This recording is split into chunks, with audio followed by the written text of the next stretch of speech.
We have some news right now. A whites-only community in Arkansas is growing. Stop it. So, did you know also that now they are begging the government to help them? They want money for housing, they want money for food. I thought you were so above everyone and you can only be white to live here. Hi guys, welcome and welcome back to the channel. So the so-called white-only town is back on the spotlight. First they say they don't want help from anybody, and now they're the ones begging for help. And the funny part is, most of the things they depend on to survive were invented by black people, the same people they don't want to be around. The hypocrisy is crazy, and you would think it's only black people that is dragging them online. No, even white folks are dragging them online. Let's get into the video, but first do not forget to like the video, drop your thoughts in the comment section, and subscribe to the channel if you haven't already. Let's get into it. So, did y'all hear about the people that are moving to Arkansas? They want to build their own town. Stop it. So, did you know also that now they are begging the government to help them? They want money for housing, they want money for food. I thought you were so above everyone and you can only be white to live here. Really? Use your whiteness and all that money that you claim you have and build your own town the way you said. No one cared. No one cared that you had that land, that you only wanted white people. You had to put in an application and they can deny your application because you weren't white enough and you weren't superior enough. Oh, really? So why do you need that same government to assist you, boo? That doesn't even make good common sense. And then they claim that they're so great at building and architecture and engineering, but they're not even qualified. If you look up the qualifications in their town, they don't match. So the only qualifications it looks like they have, I'm white.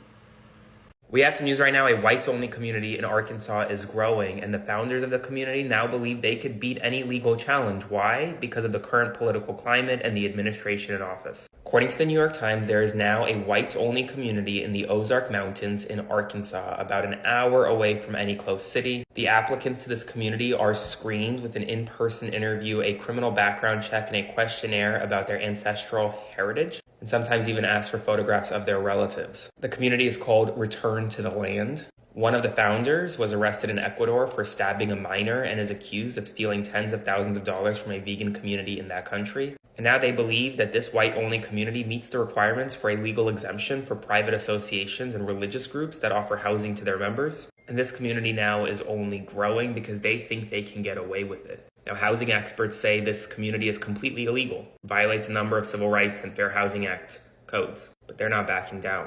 Spread the word so more people know. Do a full breakdown on my Substack shortly, linked in bio. Subscribe for free. Follow along for more. Well, I have a problem with exclusion, to be honest. I have a problem with exclusion and just fundamentally saying somebody is different because of their religion or the color of their skin. I mean, that's my personal opinion. How is this community funded? My understanding is you have something like a GoFundMe. Can you explain that? The actual purchase of the property was funded by the community members themselves. And up to this point, almost everything that we've done has been our own initiative, our own resources. We've put up some fundraising campaigns, like a legal fundraiser that has been very successful, and that's necessary because many people would try to attack what we're doing as illegal. I've also raised funds to fund a tour to expand our projects, not just to full-time residential communities, but also recreational areas and community centers. I think it's good for the white community to have our own spaces, just like I think the black community should have its own spaces, and the Jewish community clearly has its own spaces. But the way you put that is that there is a black community, a Jewish community, and so on and so on and so on.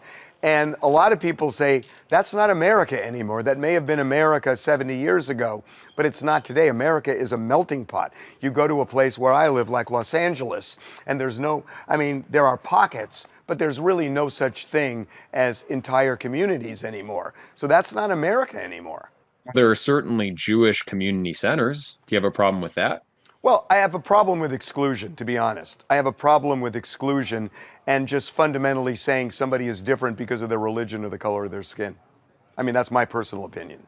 Racism devastates people from the global majority the most, obviously. Let's be really clear about that. But whiteness carries a cost for white people too, and I wish white people could get that into their heads. It shows up in how isolated we often are. In regions like the Northeast and Wales, over 90% of people are white British, and a third of white Britons say they have no friends from a global majority background. I mean, think about what that means. We are cut off from whole worlds of perspective, from different ways of thinking, problem solving, creativity, ideas, joy, humor, you name it. Instead of gaining resilience through difference, we stay small and we stay shallow and we cling to sameness, and I guess we call that normal. Whiteness looks like power, but it's really a cage. It cuts us off from the richness of life itself. Racism dehumanizes people of color, but it also diminishes white people. And anti-racism isn't charity work, remember. It's how we open the door to fuller humanity, connection, and possibility. I mean, it would be great if we did this out of the goodness of our hearts and for the sake of justice. But if that feels like too much to ask, do it for selfish reasons. Do it because your life will be richer, deeper, funnier, and better if you do. If you made jokes about that whites-only town in Arkansas that was covered by Sky News, I'm going to need you to share this video, okay? I think it would be really cool if leftists and anti-fascists and people who are against white supremacy visited the Eddie Mae Herron Center and Museum, whose founder, Pat Johnson, was recently part of that Sky News special and gave her honest feelings about the whites-only town that is being settled very close to her museum. When I explain what Return to the Land is doing, just half an hour's drive away, she's not so sure. And in her eyes, there's one main reason for that. And I feel like that's the change of, and I'm just going to say, I think it's the change of our presidency. That's what I'm going to say, because I feel like that's where the change is. It's allowing people to have the right to be open for hatred. I think it would be great if a lot of leftists and anti-fascists and people who are anti-white supremacy visited that museum and that center, so much so that it was filled every single day it's open with people who respect and honor that history that Pat Johnson is preserving and that she was directly a part of, because that is the school she went to, and she talks about experiencing segregation as a child. I think it would be so cool if a lot of leftists started making content showing everyone and showing the world that there are eyes on this center and that it is protected by people who care about this history. Pat Johnson is a very brave woman. I hope that she and her center stay thriving and unharmed for many, many years. Has everyone seen that community that's being built in America where they are only accepting white Americans into their community that they're building? And recently Sky News went over and actually interviewed these people and asked them what they were basing it off of, basically. And they said that it was just a community of people with similar ancestry to each other. I have another word for this, it's called a sundown town.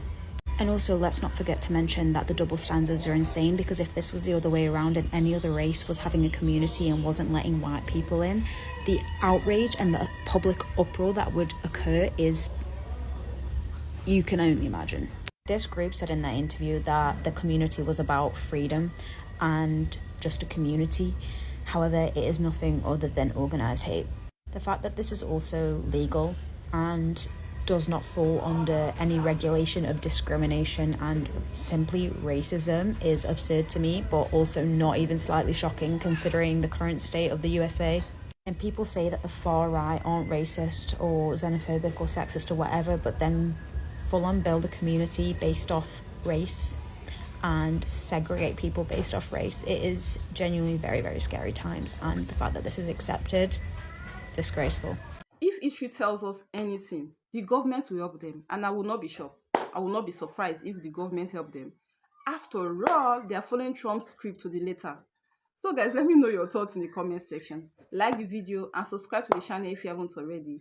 Thank you so much for watching. I'll see you in the next video. Bye.